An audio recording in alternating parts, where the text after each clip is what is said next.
For decades, Washington knew exactly what Mitch McConnell represented. He was not the loudest man in the room. He was not the most emotional. He did not need sweeping speeches, dramatic gestures, or television-friendly performances to make people feel his presence. His power was quieter than that. Colder, more patient. While others chased applause, McConnell waited. While others rushed to dominate the news cycle, he watched the calendar, counted the votes, studied the rules, and understood one truth better than almost anyone around him. In Washington, the people who last the longest often change the most. But now, at 84 years old, the man who once seemed almost impossible to move has become the center of a very different kind of story. Not a story about victory, not a story about strategy, not even a story about party politics. It is a story about time, fragility, and the painful moment when even the most powerful figures in America are forced to face the one opponent no senator, president, judge, or billionaire has ever defeated. Mitch McConnell's public image was built on control. He rarely appeared shaken. He rarely allowed emotion to become part of his brand. His critics saw him as ruthless, calculating, and willing to bend the entire machinery of the Senate to serve his goals.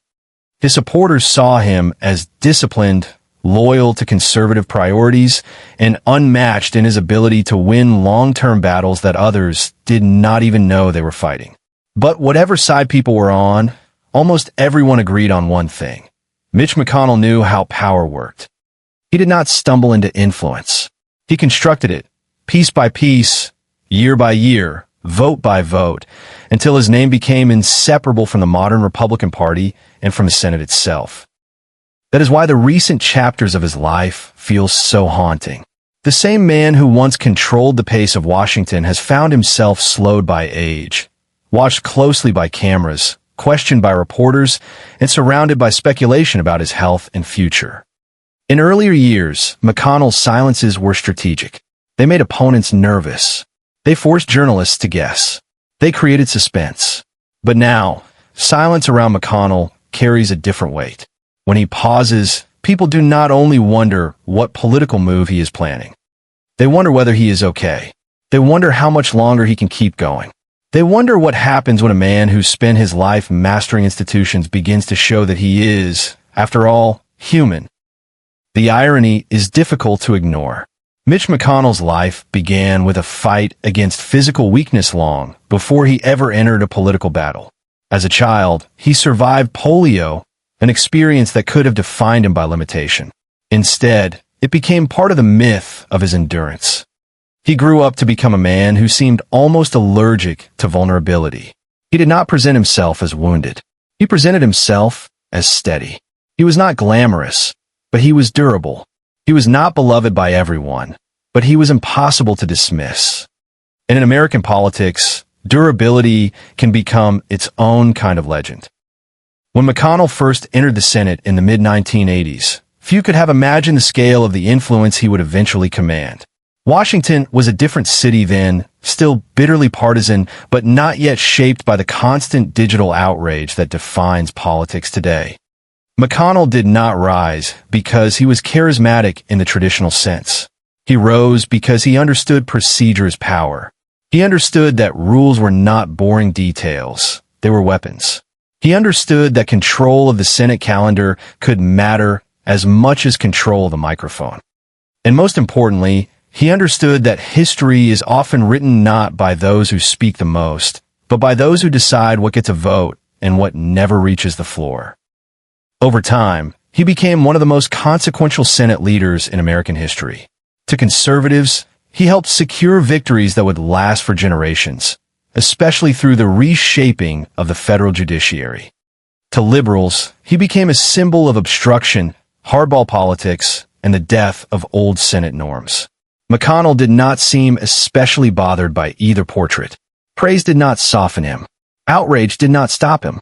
He continued to play the long game, and for years, the long game worked. But power has a way of hiding the private cost of public life. The longer a person remains at the top, the more people forget that there is a body behind the title. There are bones behind the suit. There are years behind the voice. And there are limits behind even the most disciplined public mask. For McConnell, those limits became impossible for the public to ignore when concerns about his health began to move from private whispers to national headlines. Falls, hospitalizations, and unsettling public moments changed the way America looked at him. The conversation shifted. People were no longer only asking what Mitch McConnell would do next. They were asking whether the era of Mitch McConnell was already ending before their eyes. And then came the decision that confirmed what many had suspected. He would not seek re-election in 2026. After more than 4 decades in the Senate, after years of shaping Republican strategy, after becoming the longest-serving Senate party leader in American history, Mitch McConnell's final chapter had begun. For some, it was a moment of celebration. For others, it was a moment of sadness.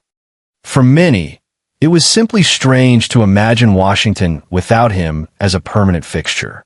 Love him or hate him, McConnell had become part of the architecture of American power. And when architecture begins to crack, people notice. At 84, Mitch McConnell is no longer just a politician fighting over votes. He is a reminder that every empire, no matter how disciplined, eventually meets the passage of time. The tragedy is not only that age comes for everyone. The tragedy is that it often comes most visibly for those who spent their lives appearing untouchable. And for Mitch McConnell, the question is no longer whether he changed Washington. He did. The real question now is what remains of a man after the power starts to fade. The cameras keep rolling, and history begins preparing its final judgment. Long before Mitch McConnell became the man who could freeze an entire Senate agenda with a single decision, he was a child facing a battle that had nothing to do with politics. He was not born into power. He did not arrive in Washington as a celebrity, a war hero, or the heir to a famous political dynasty. His earliest struggle was far more personal and far more frightening. As a young boy, McConnell contracted polio, a disease that, in that era, terrified American families. It could weaken the body, steal mobility, and change the future of a child before that child was old enough to understand what had been taken from him. For many people, such an experience might have created a lifelong feeling of helplessness. But for McConnell, it became something else. It became an early education in discipline, patience, and survival. That detail matters because it helps explain the man he later became. Mitch McConnell's political career was never built around warmth. He did not cultivate the image of a natural performer. He was not the kind of politician who could walk into a room and instantly make everyone feel seen. His gift was not emotional connection. His gift was endurance. From the beginning, his life seemed to teach him that the world did not reward weakness, and that survival often belonged to those who learned how to wait longer, prepare harder, and refuse to collapse when pressure arrived. Polio may not have defined his entire life, but it gave his story a quiet, almost symbolic beginning. A boy forced to fight for control over his own body would one day become a man obsessed with control over institutions. After his family moved to the South, McConnell grew up in a world where politics was not an abstract game played on television. It was local, personal, built through relationships, loyalties, rivalries, and reputation. He watched how power moved through communities. He saw that influence did not always belong to the loudest person. Sometimes it belonged to the person who knew the rules, understood the timing, and stayed close enough to the machinery to know when to pull the lever. Even as a young man, McConnell did not appear to be chasing glamour. He seemed to be studying structure. That would become one of the defining patterns of his life. His education sharpened that instinct. Law and politics were natural fits for someone who saw rules not as obstacles, but as maps. Where other people might have seen procedure as dry or boring, McConnell saw possibility. He understood that a system is only as strong as the people willing to master it. And if you master it completely, you do not always need to shout. You do not always need to persuade the public in dramatic language. You can shape outcomes quietly, using the very rules everyone else pretends are neutral. That was the beginning of the McConnell method. But ambition alone does not explain him. Many politicians are ambitious. Most never become Mitch McConnell. What made him different was his unusual tolerance for being disliked. In modern politics, many leaders crave popularity even while pretending not to.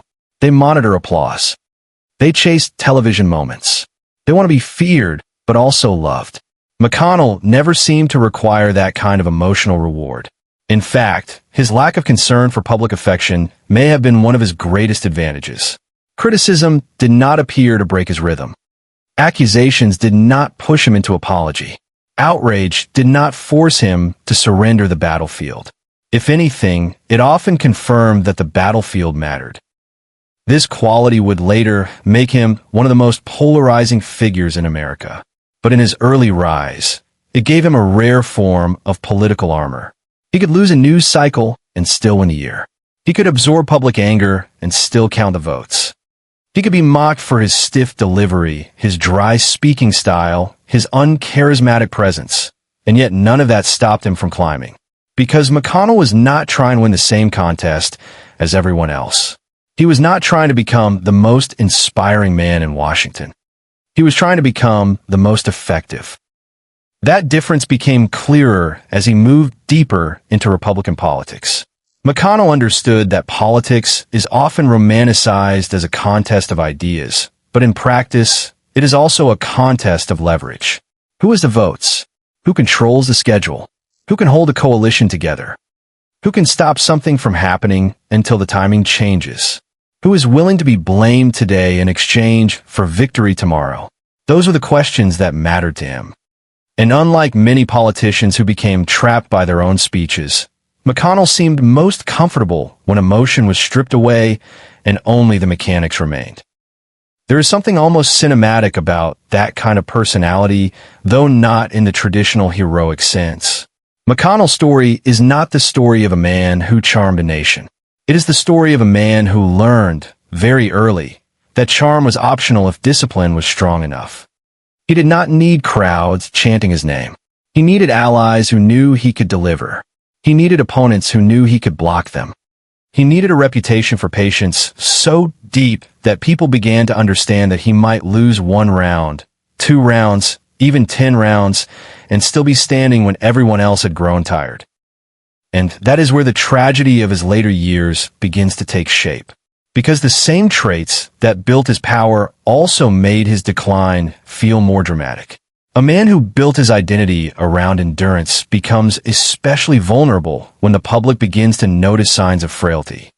A man who made silence a weapon becomes especially exposed when silence begins to invite concern instead of fear. A man who spent decades controlling political timing must eventually face a clock he cannot control. Before the hospital visits, before the cameras captured moments that made the country uneasy, before the retirement announcement forced people to imagine a Senate without him. There was this foundation, a child who survived illness, a young man who studied power, and a politician who discovered that patience could be sharper than charisma. Mitch McConnell did not become powerful because America loved him. He became powerful because he understood something many of his rivals learned too late. In Washington, the person who can endure the longest often decides the ending. But now, as his own ending draws closer, the question becomes painful. What happens when endurance itself begins to fade? When Mitch McConnell finally reached the United States Senate, he did not arrive like a storm. He arrived more like a shadow that slowly lengthened across the room. There was no instant national fascination, no overwhelming charisma, no sense that a new political superstar had just entered Washington. He was not the kind of freshman senator who seemed destined for magazine covers or thunderous campaign rallies. But that was the point. McConnell was never built for the politics of spectacle. He was built for the politics of accumulation. One relationship at a time. One rule at a time. One vote at a time. His rise was not explosive. It was methodical. And in the Senate, methodical men can become dangerous. The Senate is often described as a chamber of debate, tradition, and dignity, but McConnell understood it as something more complicated. To him, it was a battlefield disguised as an institution. Every rule mattered. Every delay mattered. Every committee assignment, every procedural motion, every quiet conversation in a hallway could shape the outcome of history. While other politicians focused on the drama visible to the public, McConnell learned to dominate the parts of government most Americans never saw. That became his advantage. He did not need to win every argument on television if he could win the procedural fight behind closed doors. Early in his Senate career, McConnell developed the reputation of a man who paid attention to the machinery. He was not careless with power. He studied it. He respected it. And more than that, he knew that power was rarely given to people who merely wanted it. Power came to those who understood how to preserve it, protect it, and use it without hesitation when the moment arrived. In Washington, hesitation can be fatal. A leader who pauses too long can lose the votes, lose the narrative, or lose the opportunity forever. McConnell learned to wait, but he also learned when not to wait. That balance would later become one of the most important weapons of his career. What made him unusual was his ability to think beyond the immediate moment. Many politicians are addicted to short-term victory. They want the headline. They want the applause. They want to walk out of a fight looking like the obvious winner. McConnell often seemed willing to look cold, stubborn, even unpopular if he believed the long-term result would justify the damage. That patience frustrated his opponents because it made him difficult to pressure. Public outrage could surround him. Editorials could condemn him. Protesters could chant his name with anger. But if McConnell believed the votes were on his side, or could eventually be brought to his side, he stayed where he was. This is why his rise through Republican leadership was so significant. He was not selected because he was inspiring in the conventional sense. He was selected because he was reliable in the brutal sense. His colleagues knew he understood the institution. They knew he could count. They knew he could negotiate when negotiation served him and obstruct when obstruction served him better. He did not present politics as a moral drama. He presented it as a contest of outcomes. And in a city full of people who talked endlessly about principle, McConnell became known as a man who cared most about results. To his supporters, this made him effective. They saw him as the rare Republican who understood that conservative victories required discipline, not just slogans. They believed he protected his party from emotional mistakes, held members together during difficult fights, and focused on the battles that would shape America for decades. To his critics, the same qualities made him dangerous. They argued that he drained politics of good faith, turned procedure into a weapon, and helped deepen the partisan bitterness that now defines Washington. But McConnell rarely seemed eager to defend himself in emotional terms. He let the results speak. And the results, whether admired or despised, were impossible to ignore. The longer he remained in the Senate, the more his image hardened. He became the man opponents feared, not because he was unpredictable, but because he was so predictable in his discipline. If he had a strategic objective, he pursued it. If he believed delay would help him, he delayed. If he believed speed would help him, he moved quickly. The moral language surrounding a fight could change, but McConnell's core questions stayed the same. What can be done under the rules, and who has the power to do it? That question became central to his legacy. McConnell understood that American politics is often shaped by moments when the public is distracted. A judicial nomination, a procedural vote, a leadership election, a decision about whether to bring a bill to the floor. These moments may not always dominate public attention, but they can alter the direction of the country. He treated those moments with the seriousness of a general reading a battlefield map. For him, the Senate was not slow because it was weak. It was slow because slowness could be used. Delay could exhaust opponents. Delay could change public pressure. Delay could push a fight into a more favorable political season. Delay, in the hands of someone patient enough, could become power. But every strategy leaves a mark on the person who uses it. Over time, McConnell became almost inseparable from the colder side of Washington. He was not simply a participant in partisan politics. He became one of its defining symbols. His face came to represent an era in which compromise seemed harder, institutional trust seemed thinner, and every vacancy, every vote, every rule became a high-stakes battle. For some Americans, he was the architect of conservative endurance. For others, he was the man who proved that the Senate's traditions could be bent until they became weapons. And yet, beneath all the anger and admiration, there was something strangely consistent about him. Mitch McConnell did not pretend to be someone else. He did not soften himself into a sentimental figure. He did not ask the country to love him.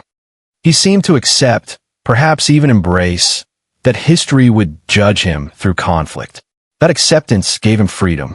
A politician desperate to be liked can be trapped by public emotion. McConnell was trapped by something else, the need to win the long game. For years, that need carried him higher and higher, until he became one of the most powerful Senate leaders America had ever seen. But the higher he climbed, the more dramatic the eventual fall would feel, because power built slowly can seem permanent. A man who survives election after election, crisis after crisis, outrage after outrage begins to look immovable. And when that man finally begins to show weakness, the entire country notices. Mitch McConnell spent his career proving that patience could conquer Washington. But even then, far beyond the cameras and the Senate floor, another force was waiting patiently too. Time. The moment Mitch McConnell became truly unforgettable in American politics was not the moment he gave a great speech, because speeches were never his strongest weapon. It was not the moment he inspired a movement, because inspiration was never the currency he trusted most. McConnell became unforgettable when he proved that control of the Senate could shape the future of the country more deeply than almost any campaign slogan. For years, many Americans watched presidential elections as if the White House alone decided the direction of history. McConnell understood something colder and more permanent. Presidents come and go. Public moods rise and fade. But judges can remain for decades. Courts can outlast elections. And the person who controls the path to the federal bench can influence America long after the cameras move on. This realization became central to McConnell's legacy. He knew that the judiciary was not just another political battleground. It was the battlefield where temporary victories could become generational change. A law can be repealed. An executive order can be reversed. A policy can die when a new administration takes office. But a lifetime judicial appointment is different. It sinks into the foundation of the country. It changes the rules of future fights. And McConnell, more than almost anyone in modern Washington, understood the value of winning that kind of battle. To conservatives, this made him a master strategist. He was the leader who understood that reshaping the courts required discipline, unity, and an almost ruthless sense of timing. While others focused on cable news arguments and campaign rallies, McConnell focused on confirmations. To liberals, however, this same strategy made him one of the most controversial figures of his era. They saw him not as a defender of the Senate, but as the man who broke its spirit. They believed he weaponized procedure, discarded old norms when those norms stood in his way, and helped turn judicial confirmations into open political warfare. For them, McConnell's legacy was not merely conservative victory. It was institutional damage. It was proof that the rules of Washington were only as strong as the willingness of powerful people to respect the unwritten limits around them. But McConnell did not build his career around satisfying critics. He built it around outcomes. And few outcomes defined him more than the battle over the Supreme Court. In that arena, his reputation became almost mythic. He was accused of hypocrisy, praised for discipline, condemned as cynical, and celebrated as effective, often for the very same decisions. What some called obstruction, others called strategy. What some called a betrayal of democratic norms, others called a constitutional hardball victory. McConnell understood that history is often written first in outrage, then later in consequences. He seemed willing to absorb the outrage if the consequences favored his side. That willingness separated him from politicians who feared being hated. McConnell appeared to accept hatred as part of the price of power. He He did not seem to believe that politics was a classroom debate where the most sincere argument won. He treated politics like a contest of leverage, timing, and institutional command. If the rules allowed a move, and the move served his objective, he was prepared to make it. The anger that followed did not stop him. In some ways, it confirmed the scale of what he had done. This is where the public image of Mitch McConnell hardened into something almost symbolic. He was no longer just a senator from Kentucky. He became a national character in America's political drama. The quiet operator, the calculating strategist, the man behind the curtain who could change the country without ever seeming emotionally moved by the scale of the fight. His opponents painted him as the embodiment of everything broken in Washington. His allies saw him as the rare leader who understood that power and used is power wasted. Both views helped make him larger than life. And yet, being larger than life can be dangerous because it makes people forget the human being underneath. McConnell's face became a symbol before it remained a face. His name became shorthand for a method of politics before it remained the name of a man aging in public. For years, the conversation around him focused almost entirely on his decisions. What he blocked, what he advanced, what he protected, what he sacrificed, what he changed. But underneath all of that, time was still moving. The man who controlled the Senate calendar could not control the calendar of his own life. That is what makes the later chapters so unsettling. When people look back at McConnell's peak, they see a figure who seemed almost immune to pressure. He survived storms that would have destroyed other politicians. He endured criticism that would have pushed others into retreat. He stayed in power while the Republican Party itself transformed around him, moving through different eras, different presidents, different internal battles, and different definitions of what conservatism meant. Through it all, McConnell remained. He was not always loved by the new forces rising in his own party, but he was still there, still counting votes, still guarding his influence, still proving that endurance can be a form of domination. But endurance is not immortality. The same Washington that once treated McConnell as a permanent fixture eventually began watching him with a different kind of attention. The questions slowly changed from what he would do with power to how much power he still had left. That change is brutal for any public figure, but especially for someone like McConnell, whose identity was built on steadiness. A dramatic politician can survive dramatic weakness because drama is part of the brand. But a controlled politician becomes vulnerable the moment control appears to slip. At the height of his career, Mitch McConnell helped shape the courts, the Senate, and the conservative movement in ways that will outlive his own time in office. That is undeniable. But the very size of that legacy makes his final act more emotional. Because when a man spends decades building power that can last beyond him, the world eventually asks a painful question. When he steps away, what part of him remains? Is it the victories? The anger? The changed institutions? The enemies he made? The allies who owe him everything? Or is it the image of an old man standing beneath the weight of history, discovering that the one institution he could never master was time itself? For much of his career, Mitch McConnell seemed to understand the Republican Party better than almost anyone else inside it. He knew its donors, its senators, its activists, its fears, and its ambitions. He knew when the party wanted confrontation and when it wanted discipline. He knew how to protect vulnerable members, how to reward loyalty, and how to keep a narrow majority from falling apart under pressure. But then came a force even McConnell could not fully control. Donald Trump did not enter Republican politics like a traditional candidate. He entered like an earthquake. And for a man whose entire career had been built on structure, rules, hierarchy, and patience, Trump represented something almost opposite: emotion, spectacle, instinct, grievance, and constant disruption. At first, McConnell did what he had always done.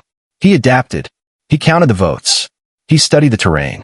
He understood that Trump had captured something real inside the Republican base, something that establishment figures had underestimated for years. McConnell did not have to love the chaos to use the opportunity. And in the early years of Trump's presidency, The partnership between the two men produced some of the most consequential conservative victories in modern American politics. McConnell moved judicial nominees through the Senate at a historic pace. Trump supplied the nominations. McConnell supplied the machinery. It was not a warm alliance. It was not built on personal affection. It was built on usefulness. That made it powerful, but also fragile. Trump was a politician of public dominance. He wanted loyalty performed loudly. He wanted allies who defended him not only through votes, but through visible devotion. McConnell was different. He was not built for theatrical loyalty. He could support an agenda without appearing emotionally attached to the man leading it. He could cooperate without surrendering his own sense of institutional power. For a while, that distinction held. The two men needed each other enough to keep the arrangement alive. But beneath the surface, the tension was always there. Trump wanted the party to orbit around him.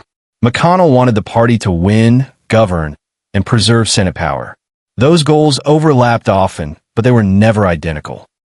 The rupture became impossible to ignore after the 2020 election and the events that followed. McConnell recognized Joe Biden's victory after the Electoral College made the result clear, a move that placed him at odds with Trump's refusal to accept defeat. Then came January 6, 2021, when a violent mob stormed the Capitol and the nation watched scenes that seemed almost unimaginable in modern America. For McConnell, the Capitol was not just a building. It was the center of the institution he had spent his life mastering.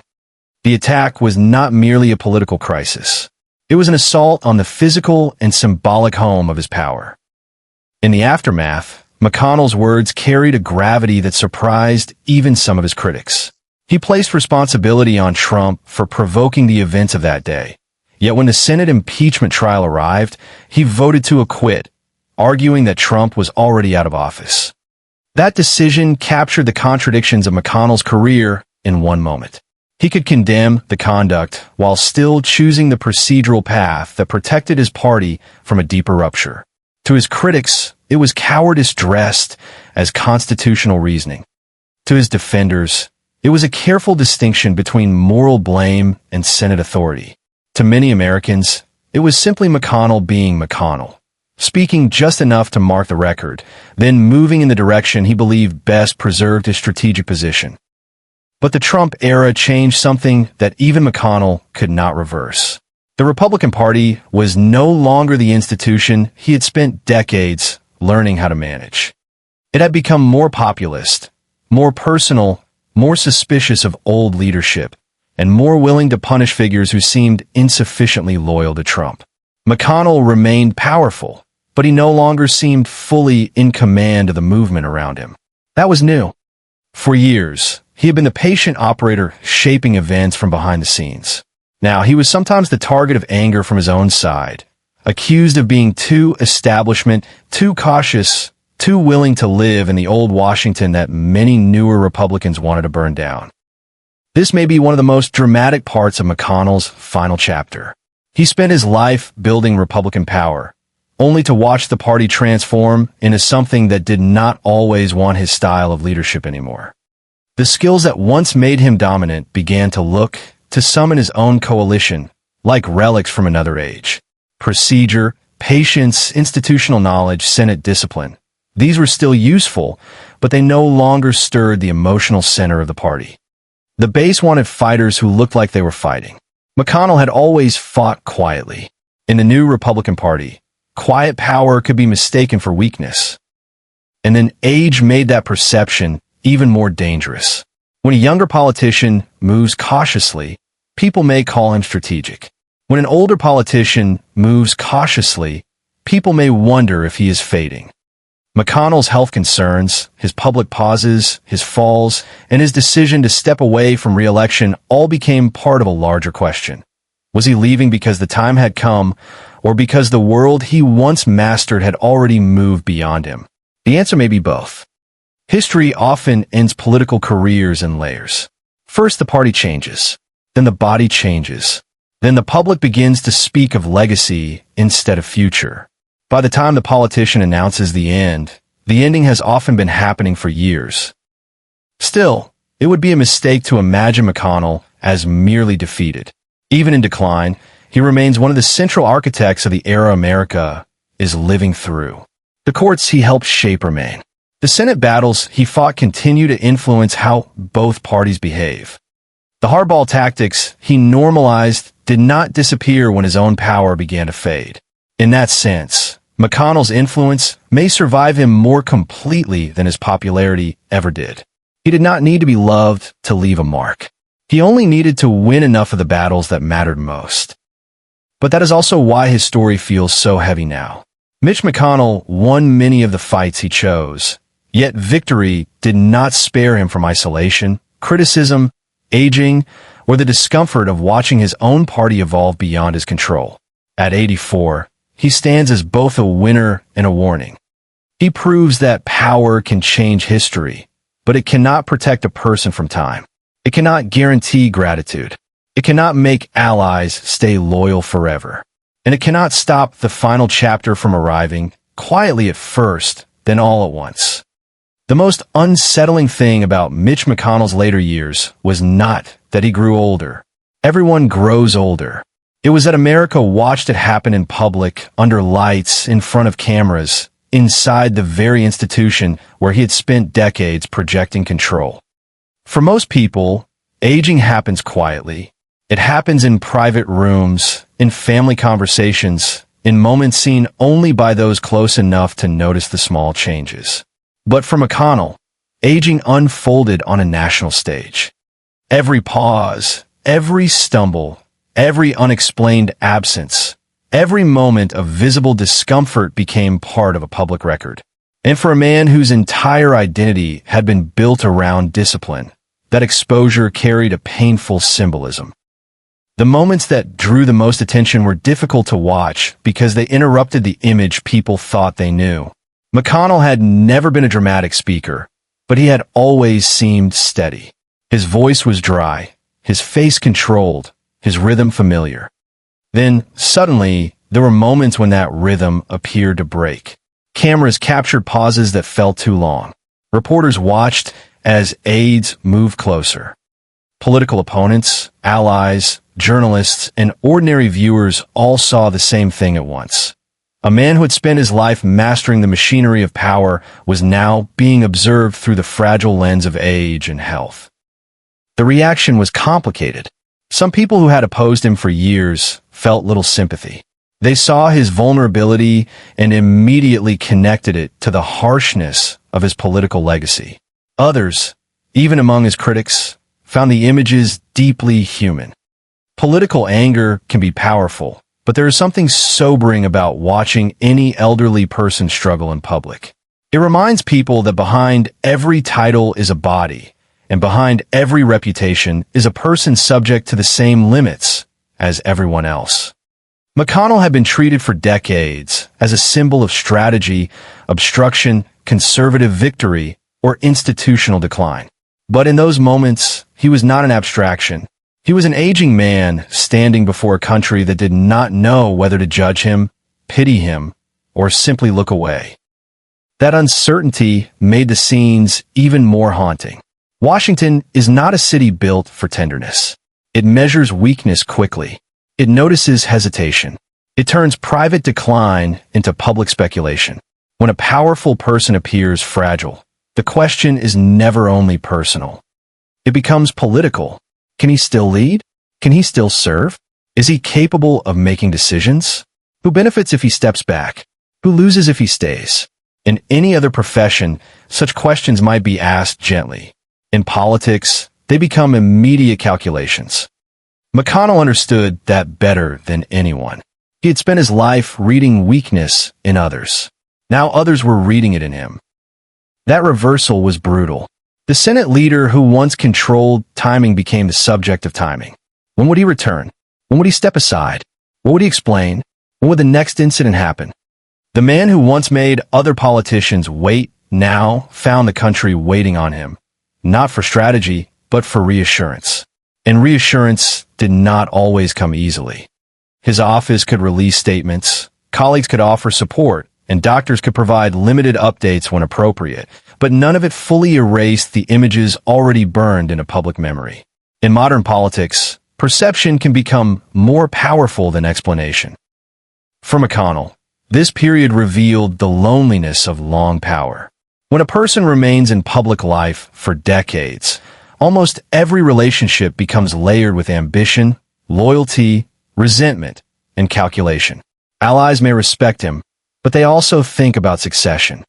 Rivals may criticize him, but they also wonder how much influence he still has. Staff may protect him, but they cannot shield him from the cameras forever. Even sympathy becomes political. Every gesture is interpreted. Every silence is analyzed. And the older the leader becomes, the more the room begins to quietly imagine what comes next. That is one reason his decision not to seek re-election carried such emotional weight. It was not merely a scheduling announcement. It was a signal that the era had an endpoint. For more than 40 years, McConnell had been part of the Senate's permanent scenery. Presidents changed. Speakers changed. Movements rose and collapsed. Cable news transformed the country. Social media rewired politics. The Republican Party remade itself more than once.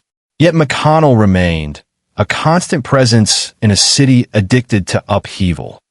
His departure forced people to confront how much time had passed, not only in his life, but in America's political life.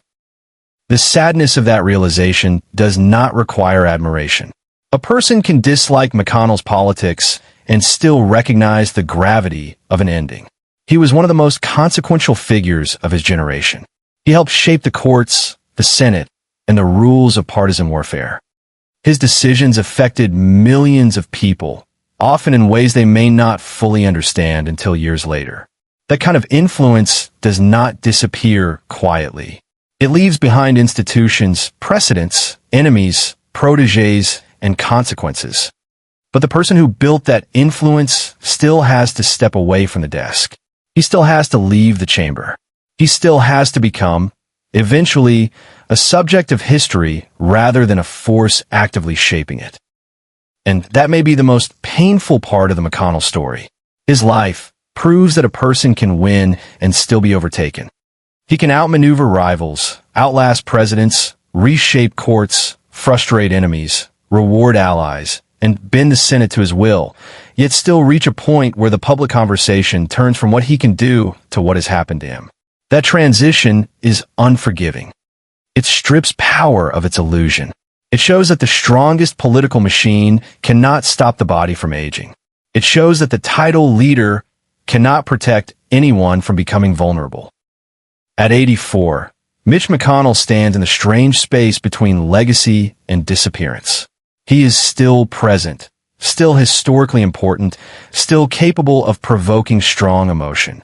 But the story around him has changed. It is no longer only the story of a tactician who mastered Washington. It is the story of a man slowly being separated from the power that defined him. And whether people see that as justice, tragedy, or simply the natural order of life, one truth remains impossible to deny. Even in the Senate, even at the peak of influence, time always gets the final vote.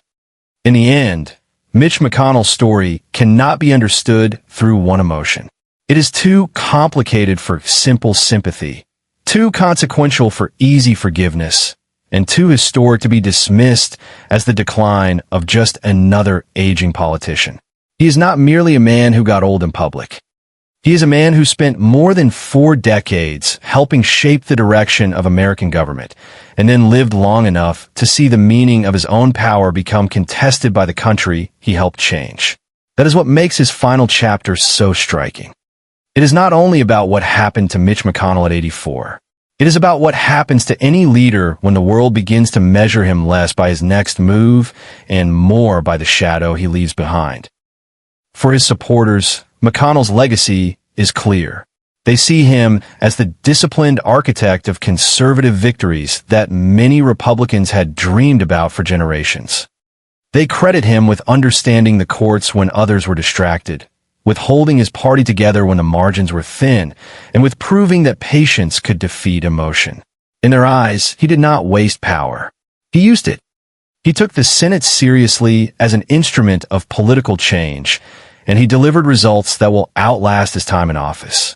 To them, the change, and he delivered results that criticism surrounding him is simply the sound of opponents recognizing that he won the battles that mattered most. For his critics, the judgment is just as clear, but completely different.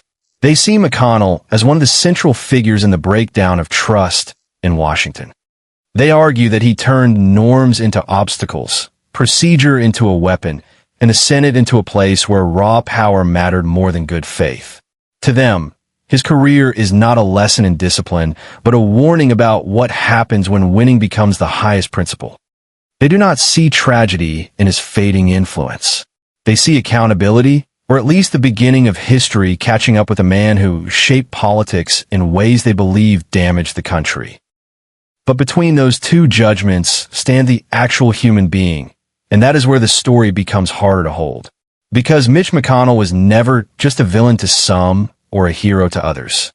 He was a husband, a survivor of childhood illness, a senator from Kentucky, a party leader, a tactician, a target, a symbol, and finally, an elderly man preparing to leave the stage after a lifetime spent refusing to be pushed off it. Public life flattens people into symbols because symbols are easier to hate and easier to praise. But age has a way of complicating those symbols. It forces even the fiercest political image back into the shape of a person. That is why the final image of McConnell's career feels so different from the image that defined his peak. At his height, he seemed like a man who could bend time itself. He could wait out opponents, delay votes, hold nominations, accelerate confirmations, and turn the slow rhythm of the Senate into an advantage. He made patience look like a weapon.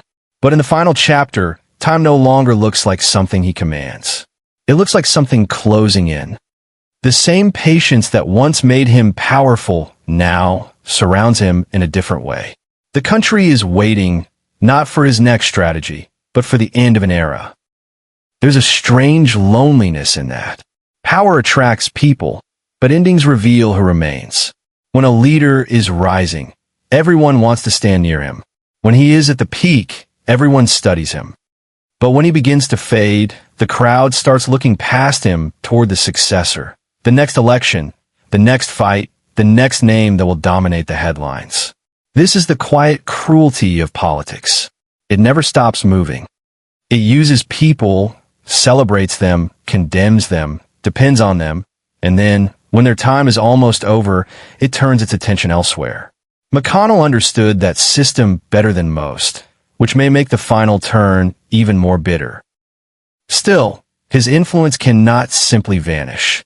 The Senate he leaves behind is not the Senate he entered. The Republican Party he helped lead is not the party he first joined. The courts, the confirmation battles, the standards of obstruction and retaliation, the expectation that every procedural tool can become a partisan weapon. All of these carry traces of his career. Some will call those traces achievements. Others will call them scars. But either way, they remain. That is the burden of consequence. A politician can retire. A leader can step down. A body can weaken. But decisions made at the height of power keep moving through history long after the person who made them has grown quiet. And perhaps that is the real reason this story feels so heavy. Mitch McConnell did not fail to matter. He mattered enormously. The sadness is that mattering so much did not save him from the same final questions everyone faces. Was it worth it? What did he sacrifice? Who truly knew him? Did victory bring peace? Did power bring satisfaction? Or did it simply demand more power until the years were gone? These are not questions that can be answered by a Senate record, a roll call vote, or a headline. They belong to the private life behind the public mask. At 84, Mitch McConnell stands as one of the clearest reminders that history does not treat powerful people gently. It studies them, argues over them, praises them, condemns them, and eventually places them in a chapter that no longer belongs to the present. He changed Washington, but Washington changed around him. He mastered the Senate, but he could not master age.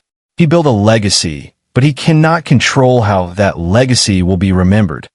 And as his final years in public life unfold, the most haunting truth is also the simplest. Even the most powerful man in the room eventually has to leave the room.